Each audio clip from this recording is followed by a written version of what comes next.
गया वो, और उसको खींचकर ना फिर जो लोग थे उन लोगों ने निकाला। और मतलब हेलो फ्रेंड्स, आप सभी का वेलकम है आपके अपने YouTube channel Mrs Pandey official में। तो मैं ठीक हूँ और आशा करती हूँ कि आप सब लोग भी ठीक होंगे। आज मैं कोई डेली रूटीन की ब्लॉग नहीं लेकर आई हूँ, जैसे रोज का जो मेरा डेली रूटीन का ब्लॉग है वही आता है, तो आज मैं डेली रूटीन की ब्लॉग नहीं लेकर आई हूँ। जैसे कि आप सभी लोगों को पता है कि इंदौर में ना बहुत बड़ा एक्सीडेंट हो गया है, इंदौर एयरपोर्ट रोड पर। तो जी हाँ, अब तो 3-4 दिन हो गए हैं, 3-4 दिन नहीं, 2 दिन पूरे होके आज तीसरा दिन है। तो ना मतलब वो जो हादसा हुआ है इंदौर में, बहुत ही ज़्यादा दर्दनाक हादसा हुआ है, जिसमें ना जाने कितने लोगों को, जाने कितने परिवार जो है वो खत्म हो गए हैं। तो मैं जहाँ पर एक्सीडेंट हुआ है ना, उससे मैं मुश्किल से 2 से 3 मिनट की दूरी पर ही रहती हूँ, मतलब बिल्कुल पास में ही रहती हूँ। तो धीरे धीरे जो है खबर वो ना आती जा रही है कि हाँ कैसे हुआ, क्या हुआ, किस लिए हुआ। तो ये बता रहे हैं कि शायद 25 से 30 लोग जो ना उसमें खत्म हो गए हैं, और इतनी दर्दनाक, इतनी खतरनाक जो है वो मौत हुई है कि मतलब सुनकर, और न्यूज़ में भी बहुत सी वीडियो बता रहे हैं, मोबाइल में भी बहुत सी वीडियो आ रही है, उसमें देख कर ना अपनी रूह मतलब जो है वो कांप जाए। तो जिनके घर वाले होंगे, जिनके परिवार वाले होंगे, वो देख रहे होंगे, तो उन लोगों के दिल के ऊपर मतलब क्या बीत रही होगी, कितनी दर्दनाक जो है वो मौत मिली उन लोगों को। तो पहली बात तो ये कि भगवान उन सभी लोगों की आत्मा को शांति दे। और मतलब बता रहे हैं कि ये जो हादसा हुआ है ना, ये शायद जो ड्राइवर है, ट्रक ड्राइवर है, मतलब ट्रक से हुआ था ये वाला हादसा। तो ट्रक ड्राइवर जो था ना, उसने शायद ड्रिंक कर रखी थी, नशा कर रखा था, क्योंकि सारी जो भी जांच वगैरह हुई ना उसकी, सब जांच हो गई है। तो उसमें पता चला कि उसने ना नशा कर रखा था, जिस वजह से शायद उससे गाड़ी कंट्रोल नहीं हुई। और मतलब वो इतनी दूर से शुरू हुआ था, मतलब वो 3 से 4 किलोमीटर की दूरी तक सबको मतलब साथ में लेता हुआ गया है वो। उस बीच में 2 व्हीलर वाले, 4 व्हीलर वाले और पैदल यात्री जो चल रहे थे वो, और जो इंदौर में ई ऑटो चलती है, तो मतलब जो ऑटो होती है ना उससे छोटी वाली ऑटो, उसको वो वाली ई ऑटो चलती है इंदौर में, उस ऑटो सवार में जो थे वो लोग, उन सबको लेके ना मतलब साथ में चला गया। मतलब वो कालानी नगर से शुरू हुआ था, सब गाड़ी वालों को ठोकना पीटना, सब गाड़ी वालों को लेते हुए कालानी नगर से शुरू हुआ था, तो वो जाकर रुका है बड़े गणपति पर। तो मतलब उस बीच में, और जो रोड है ना ये एयरपोर्ट रोड, मतलब इतना ज्यादा चलता है, अब मेन रोड ही है, हाईवे है वो तो इतना ज्यादा चलता है कि वहां पर मतलब है ना इतनी ज्यादा भीड़ रहती है कि। और फिर शाम का समय था, शाम की 8 बज रही थी, तो रात का समय ये होता है, इतने समय में बहुत से लोग काम से आते हैं, जैसे ऑफिस वगैरह से छुट्टी होती है, या दुकान पर जो भी बिजनेस करते हैं, ड्यूटी करते हैं, जो भी करते हैं, वो समय ऐसा रहता है 8 बजे से 9 बजे के बीच का, कि उस समय अधिकतर लोग अपने घर आते हैं। तो बस वही था कि है ना सभी लोग उस मतलब उस समय शाम को बहुत ज्यादा ही भीड़ थी, और शायद सिग्नल लगा हुआ था, और बीच सिग्नल में से ही वो सबको लेकर और चला गया साथ में। तो कहते हैं ना, एक गलती की सजा इतने घर वालों को, इतने परिवार वालों को भुगतना पड़ी। उसके घर परिवार वाले तो भुगतेंगे, क्योंकि उसको भी जो उसने करा है ड्रिंक करके, नशा करके और फिर गाड़ी चला रहा था, जो कि बिल्कुल ही अपराध है, कानूनन अपराध है। तो एक उसकी गलती की सजा इतने परिवार वालों को भुगतना पड़ी। किसी का बेटा था, किसी का पति था, किसी की पत्नी, किसी की बेटी, किसी की बहू, इतने सारे लोग जो थे वो मतलब घर से बेघर हो गए हैं। क्योंकि किसी किसी के घर पर तो ये होगा कि सिर्फ वो एक ही कमाने वाला होगा, और वो भी एक्सीडेंट में अगर उसकी मतलब वो खत्म हो गया, तो उनके घर वालों का, उनके परिवार वालों का, बीवी का, बच्चे का, माँ बाप का क्या होगा। कितनी माएँ ऐसी थी जो रास्ता देख रही थी कि हाँ बच्चे घर पर आ रहे होंगे, क्योंकि देखो बच्चों की तो कितनी भी उम्र हो जाए, चाहे कितने ही बड़े हो जाए, माँ के लिए बच्चे हमेशा बच्चे ही रहते हैं।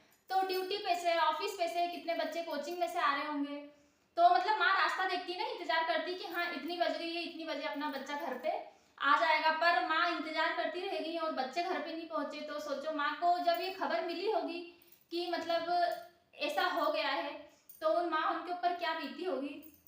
मुझे तो मैं कह रही ना, मतलब सोच के ऐसा लगता है कि रूह से ऐसी कांप जाती है मेरी, कि मतलब क्या हुआ होगा जब, जिस समय उन लोगों ने सुना होगा कि मतलब ये हादसा हो गया, और उस हादसे में मतलब अपने परिवार का जो व्यक्ति है वो उसके साथ में ऐसा हो गया, तो उन माँ उनके ऊपर क्या बीती होगी। इसलिए भगवान उन लोगों को सहन, क्योंकि जिसका दुख रहता है ना वही सहन कर पाता है, और जिसका जो दुख होता है ना उसको ही पता होता है कि उसके ऊपर क्या गुजर रही है। तो भगवान उन्हीं सभी लोगों को उस दुख से लड़ने की और सहन करने की शक्ति दे भगवान। और बड़े गणपति पर तो मतलब जो बोल रहे थे पहले, तो देखो कुछ भी चीज होती है ना तो धीरे धीरे खबर पता चलती है। पहले ये हुआ था कि मतलब है ना ट्रक में जो है वो जनता थी ना, गुस्सा हो गई थी, उस वजह से जनता ने आग लगाई है। पर जी नहीं, जनता ने आग नहीं लगाई थी। वो हुआ क्या था, जब ट्रक वाला सबको ठोकते हुए एक साथ में गया ना, तो ट्रक के नीचे बाइक फंस गई थी और बाइक में जो व्यक्ति बैठा हुआ था ना वो भी नीचे ही ट्रक के फंसा हुआ था। तो वो कालानी नगर से उससे घिस कर और बड़े गणपति जो मेन चौराया है ना, आप लोगों ने मेरी ब्लॉग में अभी मैंने 3-4 दिन पहले ही आप लोगों को बड़े गणपति का जो है ना मंदिर दिखाया था, मैंने मेरी ब्लॉग में डाला भी, मैंने 3-4 दिन हुए, ज्यादा समय नहीं हुआ है, तो ब्लॉग में बताया था कि ये बड़ा गणपति मंदिर है। तो वो ना घिसते हुए लेकर गया और जो जेंट्स था ना वो भी उसी में फंसा हुआ था और बाइक भी ट्रक के नीचे ही फंसी हुई थी। तो वो जब लेकर गया ना तो वो शायद गर्म हुई, जिस वजह से वो बाइक अपने आप फूट गई। जब बाइक फूटी ना तो फिर ट्रक साथ में ट्रक में भी आग लग गई और जो जेंट्स बैठा था ना उसमें उसको खींचकर और इतनी बुरी तरीके से मतलब उसको निकाला है, जल गया था, पूरी तरीके से जल गया वो, और उसको खींचकर ना फिर जो लोग थे उन लोगों ने निकाला। और मतलब मैं कह रही हूँ ना, मेरे को वो वीडियो देखी ना मैंने, तो वो वीडियो देख के मेरे को ऐसा लगा पूरी तरीके से जल गया था, उसको खींच कर लोगों ने निकाला। तो मतलब एक गलती की सजा, गलती उस ड्राइवर ने की पर उसकी सजा कितने लोगों को भुगतना पड़ी, उसकी गलती इतने लोगों के ऊपर भारी पड़ गई। इसीलिए कभी भी कहते हैं ना, कोई सी भी चीज हो तो बहुत सोच समझ कर करना चाहिए और ऐसी गलती तो कभी भी नहीं करना चाहिए जो गलती अपन करें और उसका जो परिणाम है वो दूसरे लोग भुगते हैं। और यही हुआ, गलती उस ट्रक ड्राइवर ने की और उसका परिणाम इतने लोगों ने भुगता। तो मेरी तो बस यही विनती है कि कोई भी अगर ड्राइविंग कर रहे हैं तो प्लीज शराब तो बिल्कुल भी ना पी के करें। खैर वैसे भी शराब जो है वो गलत चीज ही है, वैसे तो बिल्कुल भी नहीं पीना चाहिए, पर अगर ड्राइव कर रहे हैं आप तो बिल्कुल भी नहीं पीना चाहिए, क्योंकि आपसे भी इतने लोग जुड़े हैं, आपका भी घर परिवार है। और फिर ये है कि अगर आपसे कुछ गलती होती भी है तो सामने वाला जो व्यक्ति आ रहा है, जो दूसरा रास्ते पे चल रहा है, उसकी तो कोई गलती नहीं है ना, पर आपकी गलती की का परिणाम उसको भुगतना पड़ता है। तो इसके लिए ध्यान रखें और सावधान रहें। और पास में एक गुड़िया रहती है, कॉलेज में जाती है वो, तो उसी की कॉलेज के सर भी थे। तो कहते हैं ना कि जो चीज होना रहती है, दुर्घटना अगर घटना रहती है तो वो दूर से कहीं और से बुलाकर उस जगह पर लाकर खड़ा कर ही देती है। तो उसके कॉलेज में जो सर पढ़ाते थे ना वो रोज तो मतलब उनके साथ में बस में ही आते थे, जो कॉलेज की बस थी ना उनके साथ वो बस में ही आते थे। पर उस दिन ये हुआ कि उस दिन वो अपनी कार से गए थे और अपनी कार से गए थे तो आते समय ये वाला एक्सीडेंट हो गया। तो कार में टक्कर लगी तो जिसकी वजह से वो भी वहीं ऑन द स्पॉट पर ही खत्म हो गए थे।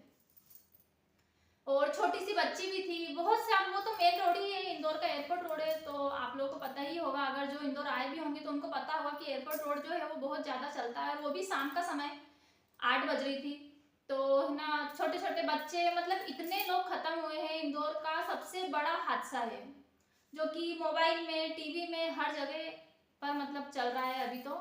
और बहुत ही ज्यादा दर्दनाक हादसा हुआ ये इंदौर में। दूसरे दिन मतलब ब्लैक डे भी मनाया था, पर चाहे कोई सा भी डे मना लो, जिसके साथ में जो हो गया है वो दुर्घटना घट गई है, जिन परिवार वालों की इंसान चले गए हैं उनके चले गए, चाहे अब वो ब्लैक डे मनाओ चाहे कुछ भी मनाओ, बस खाली यही कर सकते हैं।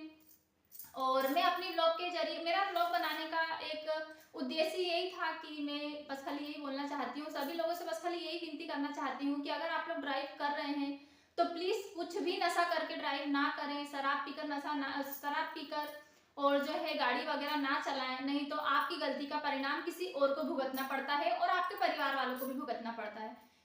तो इसके लिए मेरी यही विनती है कि सभी लोग सुरक्षित रहें, सेफ रहें, और भगवान से मैं यही चाहूंगी कि भगवान सभी को अच्छा रखे, स्वस्थ रखे, मस्त। आप लोगों को जैसे कि पता है कि मेरी डेली रूटीन की ब्लॉग आती है, मैं अपने डेली रूटीन में जो भी काम करती हूँ घर में वो वाली आप लोगों के साथ में जो है काम शेयर करती हूँ। पर आज ना मेरी इच्छा हुई कि मैं ये वाली ब्लॉग बनाकर और आप लोगों के साथ में शेयर करूँ। तो धीरे धीरे मुझे खबर मिलती जा रही थी कि ये हुआ, क्योंकि शुरू में तो ये होता है कि आधे से ज्यादा जो है ना अफवाह उड़ती है, फिर धीरे धीरे जब जो बात सही हो जाती है ना तब पता चलता है कि हाँ असली बात जो है वो क्या हुई है।